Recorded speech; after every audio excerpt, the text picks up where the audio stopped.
Hello all, welcome back to our channel. So ఈ వీడియోలో unit number 5 theory part ORM సబ్జెక్ట్లో explanation చేయడం జరుగుతుంది.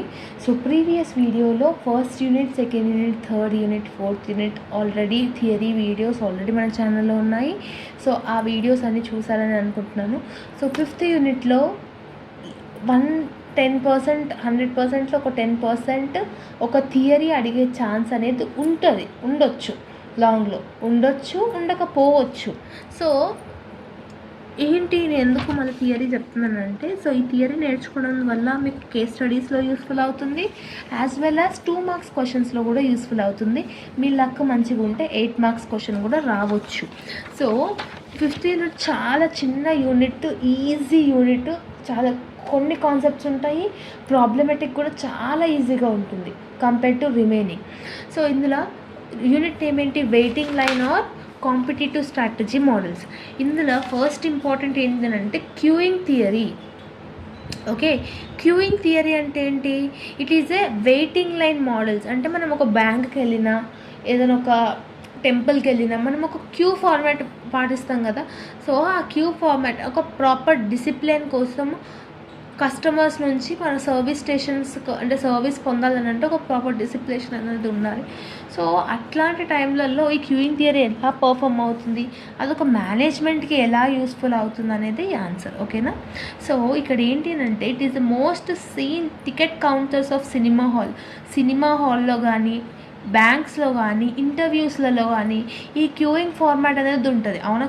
క్యూ స్ట్రక్చర్ అనేది మనం ఫాలో అవుతాం. Okay, the people arriving are called customers. ఎవరైతే వస్తున్నారో వాళ్ళని మనం కస్టమర్స్ అంటాము. And people attending them are called servers. అంటే ఎవరి దగ్గర నుంచి అయితే వాళ్ళకి సర్వీస్ అనేది వస్తున్నారో వాళ్ళని మనం సర్వర్స్ అంటాం. Customers not only represents person but takes various forms such as machines, break down situation etcetera.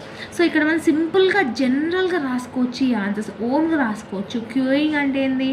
ఒక డిసిప్లిన్ కోసము మన యొక్క అంటే ఎదుటి వాళ్ళ బ్యాంక్ నుంచి కానీ వేరే నుంచి కానీ ఏదైనా సర్వీస్ మనం అనుకున్నప్పుడు మనం పాటించే డిసిప్లిన్ ఏంటి అంటే క్యూయింగ్ థియరీ.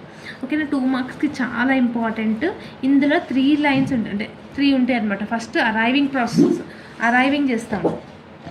అరైవింగ్ చేశాక next service system, next Q structure. అంటే వస్తాము, మనకి ఏ సర్వీస్ కావాలో అక్కడికి వెళ్తాము, క్యూ స్ట్రక్చర్ని ఫాలో అవుతాం. అవునా? సో ఇక్కడ ఈ డయాగ్రామ్లో చూసినా కూడా మీకు ఈజీగా అర్థమైపోతుంది. ఫస్ట్ పీపుల్స్ వస్తారు డిఫరెంట్ నుంచి, క్యూ స్ట్రక్చర్ని ఫార్వర్డ్ చేస్తారు, సర్వీస్ సిస్టమ్ ఇక్కడ ఉంటుంది, లీవ్ అయిపోతారు. ఓకేనా? సో సర్వీస్ అయిపోయాక వెళ్ళిపోతారు కదా. సో క్యూ స్ట్రక్చర్లో డిఫరెంట్ స్ట్రక్చర్లో వచ్చి క్యూ స్ట్రక్చర్ ఫార్మాట్ చేసి సర్వీస్ తీసుకొని క్యూ స్ట్రక్చర్లో డిస్క్లోజ్ అయిపోతారు.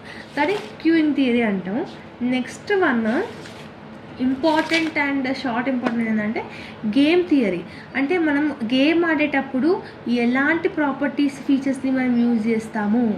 ఓకేనా? ఏ గేమ్ అనే కానీ ఒక గేమ్ థియరీ అంటే ఏంటంటే body of knowledge which is concern with study of decision making అంట.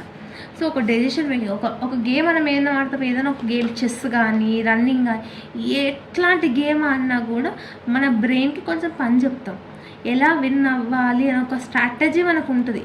అట్లాంటి ప్రాపర్టీస్ మనం ఏమేమి పాటించాలి అని అంటే చేంజ్ ఇన్ స్ట్రాటజీ. అంటే ఇద్దరు పర్సన్స్ గేమ్ ఆడుతున్నప్పుడు ఎదుటి వాని పర్సన్ లాగానే నువ్వు కూడా ఆలోచించినావు అనుకో, గేమ్ మనం విన్ అవ్వలేము. కానీ స్ట్రాటజీని మనం చేంజ్ చేయాలి. Next number of persons, minimum 2 persons ఉండాలి, అట్లయితేనే గేమ్ అనేది ఉంటుంది. అవునా? నెక్స్ట్ నెంబర్ ఆఫ్ యాక్టివిటీస్, అంటే నెంబర్ ఆఫ్ యాక్టివిటీస్ ఎన్నైనా ఉండొచ్చు. నెక్స్ట్ నెంబర్ ఆఫ్ ఆల్టర్నేటివ్స్, అది కూడా ఎన్నైనా ఉండొచ్చు. Next informative to the players about the past activities or other players. అంటే ఒక గేమ్ ఆడేటప్పుడు ఆడుతున్న వ్యక్తికి రూల్స్ అండ్ రెగ్యులేషన్స్ చెప్పాలి. ఓల్డ్ అంటే ఓల్డ్ టైంలో ఎలా ఉంటుండే రిజల్ట్స్ అనేది కూడా చెప్పాలి. Next one pay off. అంటే ఒక గేమ్ అంతా ఆడినాక ఎండ్ ఆఫ్ ది టైంలో మనకి పే ఆఫ్ అనేది వస్తుంది, అంటే మనీ కూడా రావడం జరుగుతుంది. సో ఇది చూసుకోండి. అండ్ అంతే. నెక్స్ట్ షార్ట్కి ఇంపార్టెంట్ చెప్తాను. ఇక ప్రాబ్లమేటిక్కి ప్రిపేర్ అవ్వాలి. సో థియరీకి మాత్రం ప్రిఫరెన్స్ ఇవ్వకండి, again I'm saying. Okay, so short క్వశ్చన్లో మనకి క్యూయింగ్ థియరీ అడుగుతాడు. Mostly queuing theory important. Next saddle point అంటే ఏంటంటే ఒక పాయింట్ నుంచి ఇంకొక పాయింట్కి ఇక్కడ 4 ఉన్నప్పుడు ఇక్కడ కూడా 4 ఉండాలి. అంటే 2 పాయింట్స్ ఏవైతే ఉన్నాయో ఆ 2 పాయింట్స్ వాల్యూ సేమ్ ఉందనుకో దాన్ని మనం ప్యూర్ స్ట్రాటజీ అంటాం. ఒకవేళ లేకపోతే దాన్ని మనం ప్యూర్ స్ట్రాటజీ కాదంటాం. అప్పుడు మనం ఏం చేయాలి, దీన్ని బ్యాలెన్స్ చేసుకోవాలి. సో దాన్ని మనం శాడిల్ పాయింట్ అంటాం. ఓకే, నెక్స్ట్ ఇంపార్టెంట్ ఏంటి అని అంటే dominance rule in game theory. Any game సిచ్యువేషన్లో అయినా ఒక స్ట్రాటజీ ఒక ప్లేయర్ పర్ఫెక్ట్గా చేస్తున్నప్పుడు అదర్ స్ట్రాటజీస్ ఏమవ్వాలి, కామ్ అయిపోవాలి. అంటే సచ్ స్ట్రాటజీస్ అది ఏమైపోతుందంటే డామినెన్స్. ఇప్పుడు నీకు ఇదొక స్ట్రాటజీ ఉంది, ఇదొక అంటే నువ్వు ఇదైనా యూజ్ చేస్తావు లేదంటే ఇదైనా యూజ్ చేస్తావు, రెండు యూజ్ చేయవు.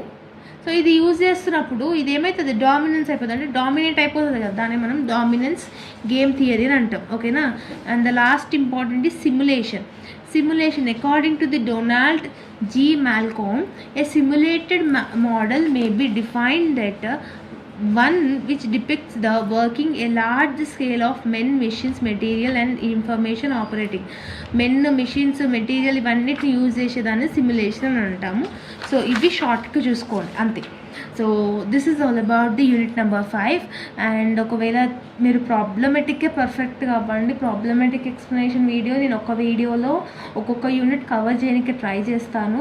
So this is all about the video. If you like this video then do like, share, comment and subscribe to our channel and share with all your friends and groups because this video will be useful for them also. So to get understand and explanation videos I upload just on problematic, don't worry. And if you are having any further doubts you can comment down in the comment section. Okay, once again all the very best. See you all in the next video. Bye bye everyone.